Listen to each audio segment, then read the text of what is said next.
de salud le ha bajado durísimo a los enfermeros. Y le voy a decir dos o tres ahora. Pero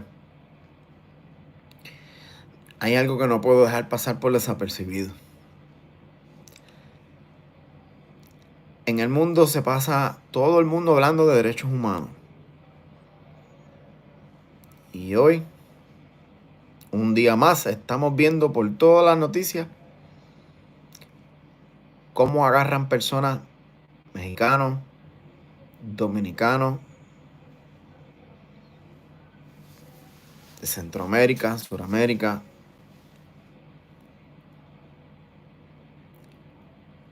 Y vemos cómo los despojan de sus hijos y simplemente se los llevan como criminales. Las mismas personas que hablan de derechos humanos. Una de las quejas de ellos son los estatus migratorios y lo justifican por los pagos en contribuciones. Por ejemplo, inmigrantes en los Estados Unidos que trabajen, transfieren el dinero que devengan a su país y naturalmente Estados Unidos pierde flujo de dinero porque por transferencia pasa de los Estados Unidos al país de origen de todos estos inmigrantes.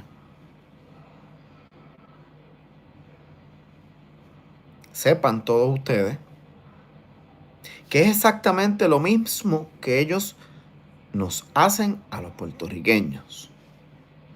Y que ellos pueden venir aquí, imponen su voluntad económica, imponen su política económica. Todas sus compañías transfieren el dinero de Puerto Rico a los Estados Unidos. Y nosotros no tenemos derecho a imponerle a ellos un visado para evitar esa transferencia económica. Y hablan de derechos humanos.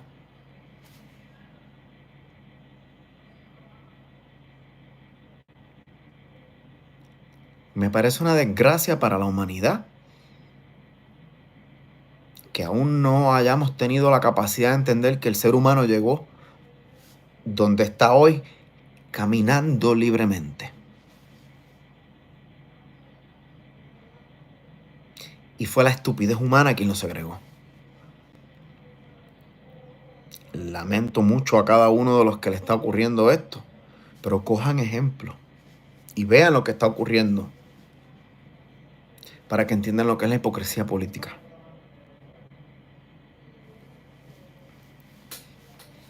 Dicho eso,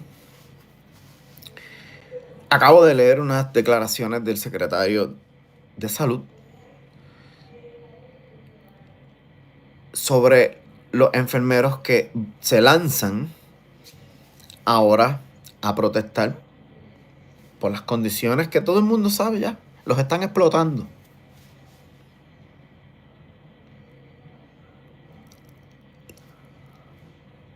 Y este patán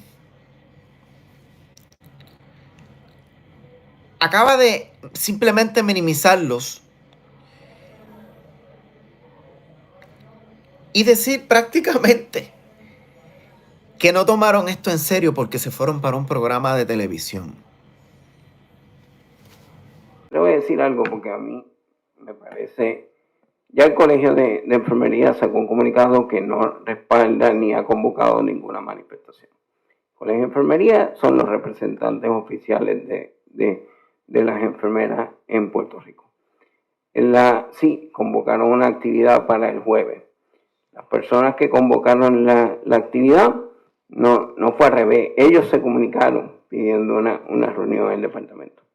Yo les dije que estaba disponible ayer a las 6 de la tarde para reunirse. Ellos dijeron que estaban estudiando y que no podían llegar. Después dijeron que si podía ser virtual.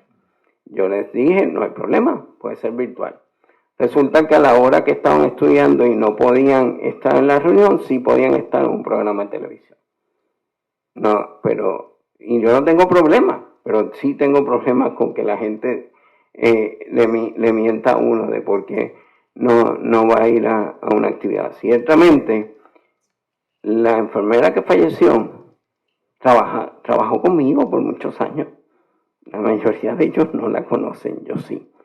A mí ciertamente fue triste que el accidente que ella tuvo. Hay médicos que han tenido ese tipo de accidentes también. Y nos solidarizamos con su familia, y nos dolió mucho. Realmente es alguien que trabajó conmigo, así que no era alguien que yo no conociera. La persona que conoció, yo no sé si los que convocan la protesta pueden decir que trabajaron con ella, yo sí. Esa manifestación, ese white flu, ese ausentismo, ¿cómo trabajarían ustedes eso? La realidad es que cada institución lo tiene que atender. Nuestro llamado a las enfermeras es que nosotros tenemos una responsabilidad ética, todos los profesionales de la salud, de no abandonar sus puestos de trabajo, de hacer el trabajo que tenemos que hacer. El gobierno va a responder a los reclamos de las enfermeras como lo establece el programa del gobierno, y además ellas me conocen a mí. Yo fui presidente del Colegio de Médicos por 8 años y ellos trabajaron conmigo, tanto los que están en Colegio de Enfermería como los que están convocando la protesta, que claramente quien convoca la protesta es un candidato derrotado del movimiento Victoria Ciudadana. De eso es lo que estamos hablando. No estamos hablando de un movimiento de profesionales de la salud, porque si quisieran discutir los problemas reales, hubiesen venido donde tenían que discutirlo, en la reunión, y prefirieron ir a un programa de televisión en vez de reunirse con el secretario. Y que algunos tenían que estudiar, y como no se querían reunir porque tenían que estudiar y no podían hacer nada, prefirieron ir a un programa de televisión. Y por ahí siguió. Los invito a que lo busquen. Y te das cuenta que este es el mismo patán que le dijo a todo el mundo que cogiera la compra y la botara. Porque se fue la luz, pues coja toda la compra y bótala, ¿se acuerdan? Secretario de Salud, secretario, muchas personas aprovecharon el día de hoy y ayer para comprar pescado, marisco, y ahora por el apagón esa comida se va a dañar y el pescado tiene unas consecuencias que si no se maneja adecuadamente, ese pescado que puede causar enfermedades hasta mortales. ¿Qué usted tiene que exhortar a los consumidores al respecto? No, ciertamente si se daña la comida no se debe utilizar. La gente tiene que tener la forma de refrigerarla. Si no la puede refrigerar por alguna razón, hay que botarla. Ciertamente los peces pueden dar ciguatera si no se atienden adecuadamente, así que sí pueden dar los alimentos que no funcionan, pueden dar, y si no sirven hay que botarlos. Y si no lo pueden mantener refrigerado, mientras lo puedan mantener refrigerado, pues no hay problema. Igual la insulina, siempre le decimos a la gente que la insulina no la pegue directamente al hielo, o entonces se congela y no la puedes sacar. Tienes que poner un Ziploc con agua fría para que funcione la insulina. Esas recomendaciones están en la página del Departamento de Salud, las recomendaciones de seguridad en casos como este, así, pero comida que no sirva hay que botarla.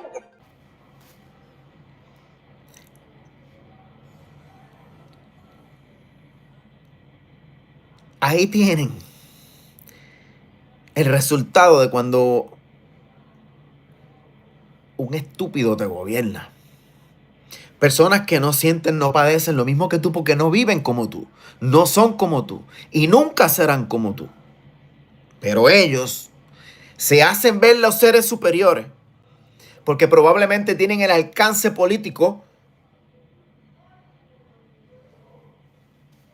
Y ahora miren lo que tiene el pueblo ante sí.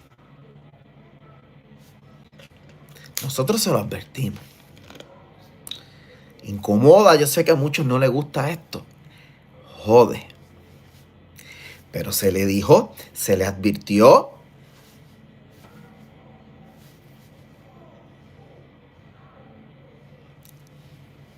Ahora, a cada uno de los que está escuchando esto, usted debería estar allí ese próximo jueves 12, el jueves 12, frente al Capitolio y apoyar a estas personas desde las 7 de la mañana. Si usted es un paciente, usted necesita un enfermero. Nunca se olvide de eso. Porque cuando uno llega a una sala de emergencia, quien primero sale a ayudarte es un enfermero. Entonces tú no puedes culpar su desempeño cuando están trabajando en un montón de horas sin parar.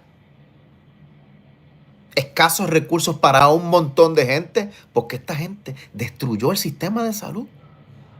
Los mismos que están en el poder administrando son los mismos que han sido partícipes por décadas de la destrucción del sistema de salud. Entonces, creen que el pueblo sigue siendo pendejo y continúan diciendo las mismas sandeces cuando ya todo el mundo sabe, como dijo muy bien un profesional de la salud hace poco, que no van a hacer una puñeta. Y que te van a decir y que te van a prometer, como los terapistas. Ahora salió milagrosamente el secretario de Educación, encontró dos cuentas, una con más de 30 millones y la otra no sé con cuántos millones más. Y ahí aparecieron, chavos. El colegio de enfermeros les dijo a todos los enfermeros que no fueran por los pacientes. El colegio de enfermeros parece que no se ha dado cuenta que lo menos que ya tienen son enfermeros. Y que si siguen como está, nadie, ningún paciente va a tener entonces un enfermero. ¿Por qué? Porque se van a ir del país. Porque es que hay que amar esto para tú quedarte aquí, para que te maltraten institucionalmente con lo poco que te van a pagar, cuando le da la gana pagarte. Es duro. Y es muy duro. Tú tienes que abandonar tu país porque en otro lugar te van a pagar el doble o el triple.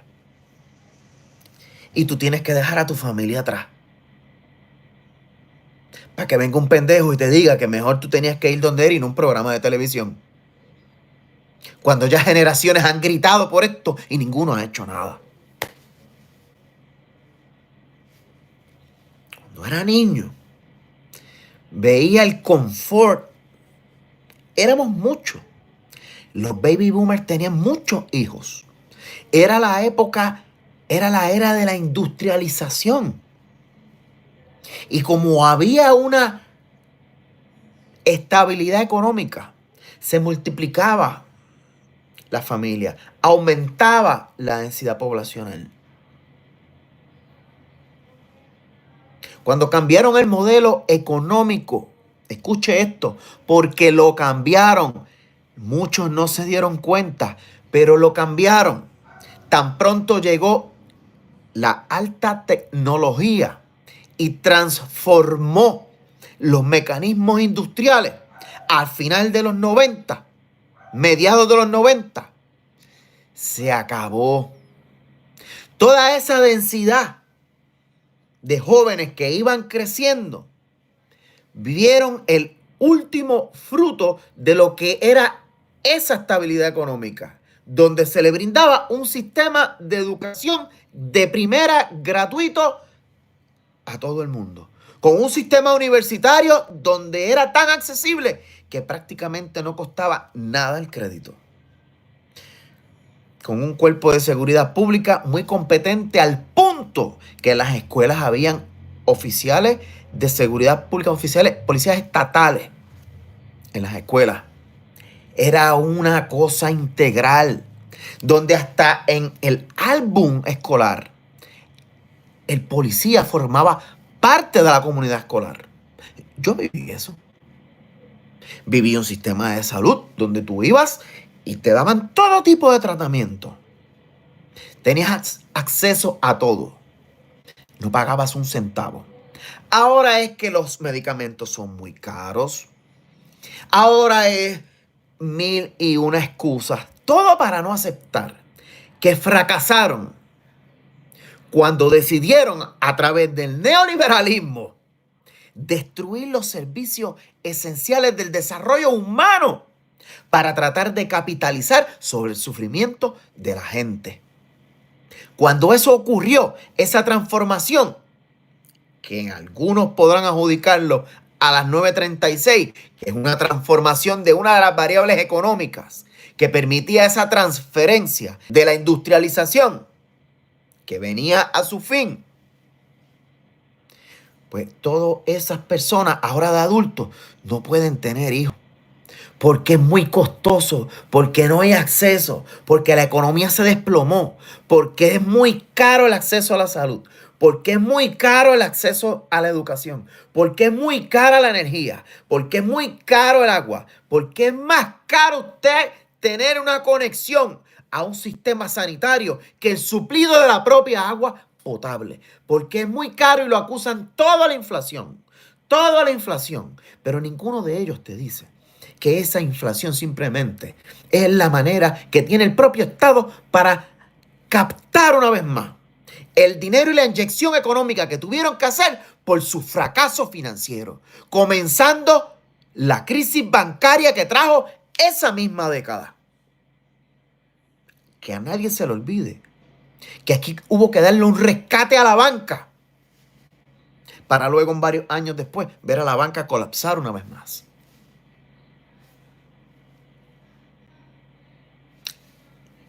Eso ocurre porque vendieron nuestra capacidad de generar servicios y le buscaron un fin de lucro y nos destruyeron, nos convirtieron en clientes y ahora nos gobierna el mercado. Y mucha gente tal vez no entiende esto o no quieren darle validez. Probablemente algunos ni lo comparten. Prefieren escuchar cosas conflictivas, pero esta es la raíz del problema. Y cuando hablamos de las aseguradoras, son mecanismos bancarios, son mecanismos donde el capital financiero lo desarrolló, incluso con el acceso a la vivienda.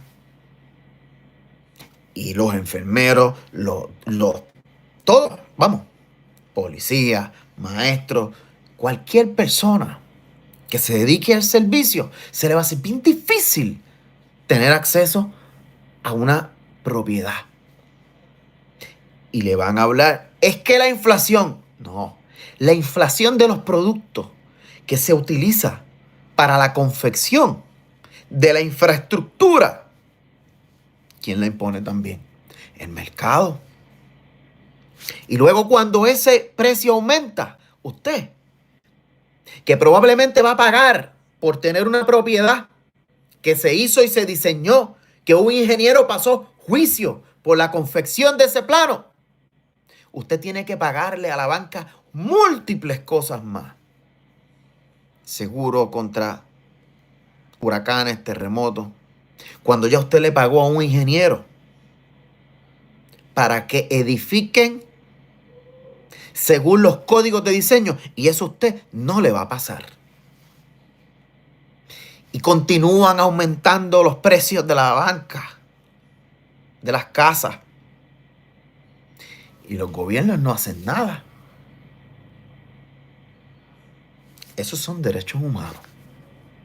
Porque usted tiene derecho a la educación, usted tiene derecho a la salud, usted tiene derecho a todo eso. Y miren cómo se entrelaza.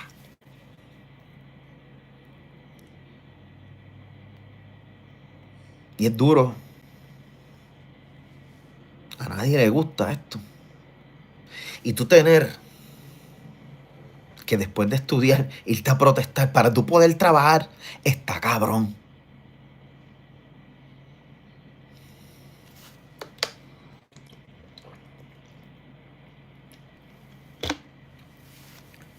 Hace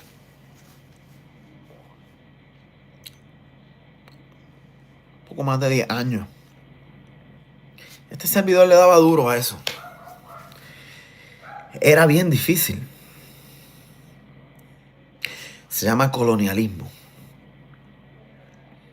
Y le hablaba a mi país del capital financiero. Estábamos en un momento donde el endeudamiento público llevó a que se comprometiera todos los ingresos del Estado y un poco más allá. Y hubo que ir a la cesación de pago. Significa que el Estado dejó de pagar por la deuda. Cerca de ese instante, recuerdo que vinieron congresistas aquí a decirnos que iban a flexibilizar la ley promesa. Nos iban a ayudar. Nunca lo voy a olvidar porque en ese momento fuimos allí y le dijimos que podrían decir lo que quisieran ellos, pero nosotros sabemos que no teníamos el control de las variables económicas, así que ningún paladín de la justicia económica puede venir a decirnos a nosotros cómo rescatar un país, económicamente hablando, cuando no tiene el control de las variables económicas. Muy buenas noches, mi nombre es Eliezer Molina, venimos a hablar de desarrollo económico y de la ley promesa. Yo todos los días me paso estudiando la economía y escuchando a los congresistas cómo vienen a decirnos a nosotros que van a tratar de ayudarnos a desarrollar nuestra economía. Sepan todos los congresistas que lo que están diciendo no es una ideología, no es ciencia, no es lógica, porque los altos costos de producción nos hacen imposible desarrollar nuestra economía. Las leyes de cabotaje nos hacen imposible desarrollar la economía. Las fugas de capitales nos hacen imposible desarrollar la economía. No tenemos el control de las variables económicas y jamás usted podrá desarrollar la economía si usted no controla sus variables económicas. ¿Ustedes saben cuándo vamos a poder desarrollar la economía? Cuando ustedes en nuestros puertos los utilicen y nos paguen contribuciones. Cuando ustedes empiezan a asumir responsabilidades, como todos los puertorriqueños que tenemos que pagar contribuciones, entonces ese día la cosa va a cambiar. Pero necesitamos el control de las variables económicas para poder desarrollar nuestra economía, porque de lo contrario, lo que estamos hablando es pura fe. Y yo le voy a decir algo ahora sobre la ley promesa. Sepa, señor presidente, ustedes sepan que no es justo que tengamos que recortar ahora nosotros el dinero de la educación, porque va contrario a la ley. Sepa, señor presidente, que no es justo recortar las pensiones a nuestros ancianos, porque va contrario a la ley. Sepa, señor presidente, que no es justo que los gallegos ahora pierdan su industria, porque va contrario a la ley. ¿Y usted sabe por qué se lo digo, señor presidente? Porque el colonialismo va contrario a la ley. Y la ley promesa es puro colonialismo, imperialismo. Y aquí en nuestro pueblo se tiene que respetar de una vez y por todas. La ley promesa es la prueba del fracaso de ustedes. Y tienen que reconocerlo. Si usted, Niña Velázquez, que fue parte del diseño de esa ley promesa, usted debe pedir perdón a nuestro pueblo y a todos los puertorriqueños que vivimos hoy día. Así que muchas gracias y los dejo en eso para que sepan que los puertorriqueños no somos ningunos tontos y sabemos que nuestro producto es mucho más caro que el de ustedes, para que ustedes quieran toda una civilización en consumidores como un mercado nicho de los productos de sus grandes empresas, y que tenemos una deuda pública porque ustedes nos vendieron ante el capital financiero, que están comprando ahora todos los hoteles, están comprando todas nuestras propiedades y los puertorriqueños están emigrando como esclavos hacia su nación. Porque si ustedes representan la libertad en su nación, que es allá, aquí en mi patria, representan el pillaje y el abuso, y lo que es la esclavitud moderna, a través del neoliberalismo. Bueno. Hace poco ustedes vieron la agricultora Stephanie, donde tenía un ají dulce y no podía vender el ají dulce. Varias personas me escribían, me decían, Eliezer, pero no se puede hacer algo para que haya salida. Mire, las variables económicas, precisamente, es tú tener la capacidad de controlar los factores que puedan defender tu producción. El presidente Donald Trump ha hecho unas movidas económicas porque controla esas variables. Impone arbitrio o distintos tipos de alteraciones a la ecuación económica y lo favorece su producto. Nosotros no podemos. Nosotros como gobierno no podemos imponer un arbitrio sobre el ají dulce que entonces se importa de otro lugar. No se puede imponer un arbitrio a las carnes, al huevo o a cualquier producto extranjero que llegue aquí. Usted no puede. Donald Trump puede. Usted no puede. Ahora van entendiendo. Para los que dicen que Puerto Rico es un lugar que es mantenido porque el gobierno de los Estados Unidos lo mantiene, ahora van entendiendo cuáles son las reglas de juego. Ellos tienen un nicho de 3 millones de consumidores directos, incapaces de imponer contribuciones al producto que ellos importan a nuestro consumo nacional, porque existe algo que se llama la ley del comercio interestatal, donde son ellos quienes tienen pleno control. Y cuando te hablan de que van a subvencionar la salud, la educación, lo que fuese, están simplemente manteniendo activo un nicho de consumo donde más de 3 millones de personas están inhabilitadas para favorecer su producción nacional. Y ellos dominarán a través de las importaciones, a razón que desde que este servidor nació, le están diciendo que Puerto Rico importa el 85% de lo que consume. Y ahí es donde está el juego. Entonces los partidos políticos se unen, y disculpen que me vaya por aquí, pero entiendo pertinente esto.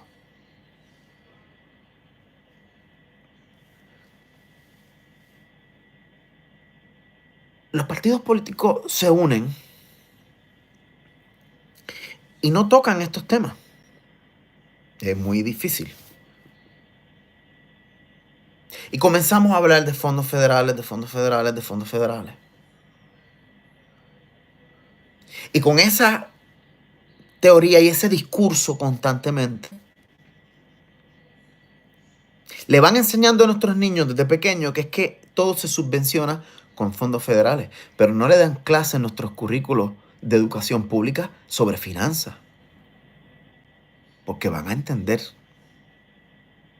Y si un niño entiende de adulto, nadie lo engaña, o es un poco más difícil engañarlo.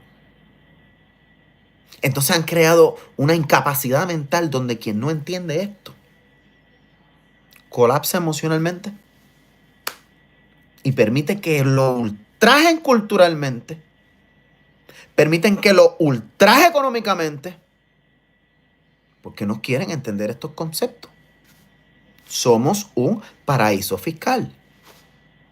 Desde que en Puerto Rico entró la economía de los Estados Unidos, bajo su primera ley orgánica, la ley Foraker, se establecieron unas reglas de juego económicas, donde sacaba ventaja de los importadores y se aprovechaban de la producción.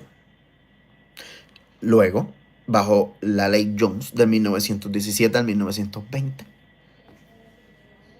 en la segunda ley orgánica, en esa segunda ley orgánica, se establece una responsabilidad al cuerpo jurídico, el pueblo de Puerto Rico, y nos comprometen como la garantía para el pago a la deuda. Están las reglas económicas establecidas ahí. Nos imponen una ciudadanía nacional, donde con esa ciudadanía nacional, que no es la ciudadanía constitucional, la ciudadanía constitucional es aquella que te brinda todos los poderes y privilegios de la constitución de ese país. Nos dan una ciudadanía nacional. Con esa ciudadanía nacional nos comprometen al único tribunal económico de los Estados Unidos, y Puerto Rico pasa a ser un centro de emisión de deuda pública exclusivo de Wall Street. Por eso Puerto Rico no puede ir al Banco Mundial. Por eso Puerto Rico no puede ir a la banca internacional. Por eso Puerto Rico tiene que ir al mercado americano para el pago de la deuda pública. Luego, más adelante, en el 1948, surge la tercera ley orgánica, la Ley de Relaciones Federales, la Ley 600. Y ahí, entonces se diseña un modelo de economía industrial donde se vende como un pacto y se lleva a las Naciones Unidas, alegando que se acababa el colonialismo, porque los puertorriqueños habían votado por una asamblea constituyente. Hoy día usted escucha una asamblea constitucional de estatus y por eso no escucha una asamblea constituyente. De ahí se forma el Estado Libre Asociado, que va luego, varios años después, a elecciones, y el pueblo en su mayoría seleccionó lo que hoy es su modelo económico. Pues cuando los partidos políticos le hablan, porque se unen de estatus, le dicen vamos a votar por la independencia, vamos a votar por la estadidad, vamos a votar por el Estado Libre Asociado, vamos a lograr cambiar el estatus político de Puerto Rico. Ninguno de ellos le dice a ustedes que las potencias no cambian los estatus políticos por petición de la colonia. Es cuando las condiciones políticas y económicas entre la potencia y la posesión cambian, se transforman y se afectan. Y cuando deja el retorno de inversión de representar un modelo económico efectivo, las potencias disponen de su producto económico. Bajo el Estado Libre Asociado, se le dio entonces un poder político al gobierno para manejar su sistema de contribuciones. Departamento de Hacienda. A través de esto, comienza el gobierno de Puerto Rico a generar distintos tipos de leyes económicas que constantemente tienen que ir sobre las reglas establecidas anteriormente. Porque la tercera ley orgánica nunca derogó las anteriores. Así que usted sigue siendo un ciudadano americano nacional como los indios y como los negros, que fue lo que se inventaron para calmar una revolución social en su propio país, los Estados Unidos. Segregaron a los indios, prácticamente lo mismo con los negros. Satisfacen las reglas políticas momentáneamente y continúa el saqueo económico, porque muchos de los implicados en esto no lo entienden. Y los implicados en esto tienen nombre y apellido y se llama el pueblo de Puerto Rico. Si no cambiamos esto, continuarán los enfermeros protestando, continuarán los policías protestando, continuarán los maestros protestando, continuará el sector privado gritando, y todos los que te están vendiendo un desarrollo económico, ninguno ha tocado la fibra principal, que es el control de las variables económicas. No es que sean unos santos, pero ¿por qué Puerto Rico no está en el Fondo Monetario Internacional? ¿Por qué Puerto Rico no está en el Banco Mundial? ¿Por qué Puerto Rico no tiene un banco central? ¿Vamos entendiendo? Pero sí pudo venir Ann Kruger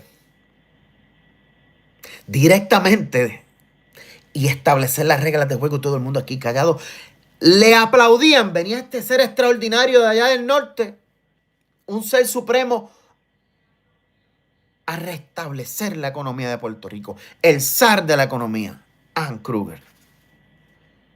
Y la han traído y nos ultrajaron económicamente. Nace la ley promesa a raíz de eso, de los estudios de Ann Kruger.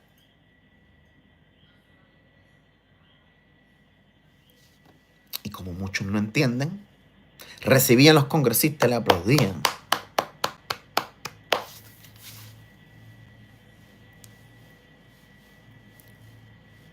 Miren, ayer en el Senado se aprobó, como le dijimos, un proyecto de ley donde pretendía que el 10% de los mejores promedios académicos entraran de forma directa a nuestro sistema de universidad pública.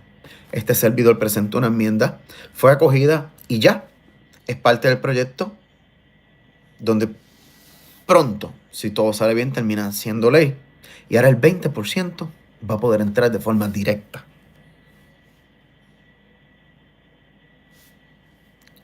Es una movida en pro a la educación. Porque para entender lo que acabamos de dialogar, de lo que acabamos de hablar, hace falta mucha educación. Y sepa que la segunda ley orgánica nace por los casos insulares. Los casos insulares fueron los problemas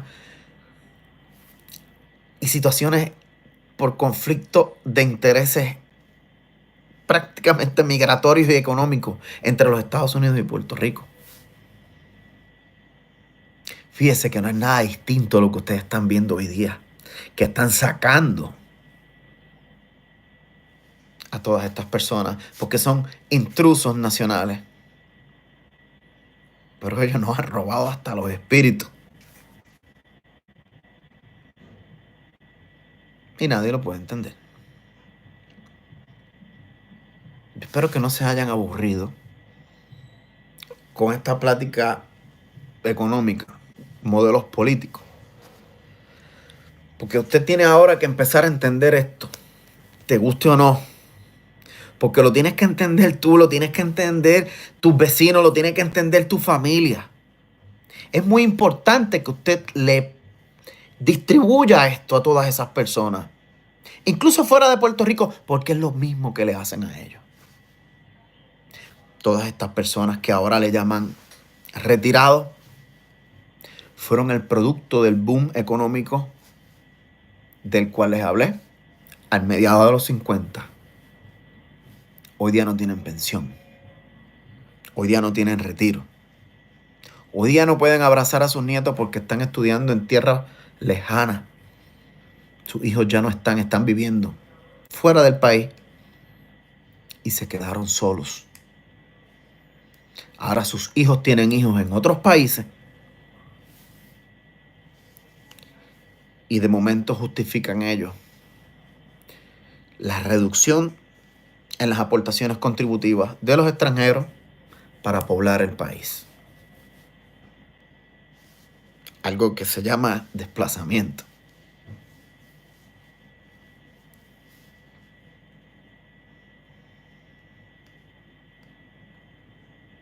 Me parece que tenemos nosotros que hacer un nuevo sistema de salud, un nuevo sistema de educación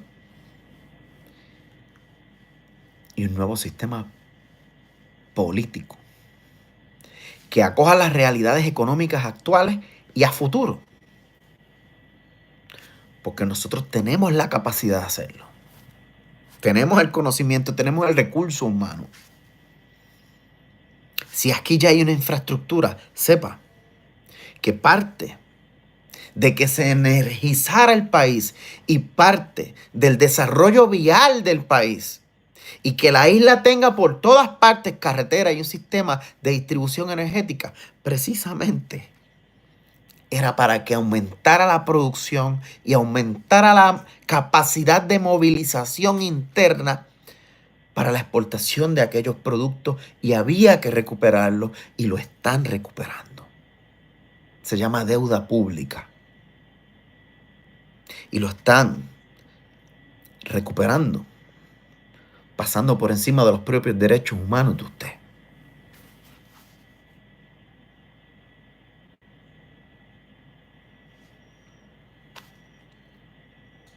Como un acto de hipocresía puede ser que quien abogue por los derechos humanos imponga la pena de muerte en su país.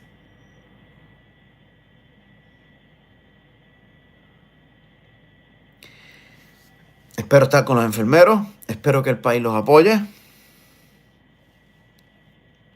Siento mucho por todas las personas que están siendo deportadas, por todas las familias que se rompen.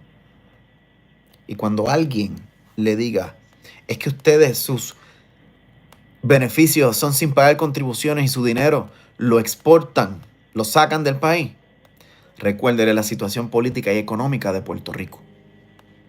donde esos mismos que los están sacando ustedes, sacan el dinero de aquí, libre de contribuciones. Y eso también es corrupción. Para adelante, siempre para adelante.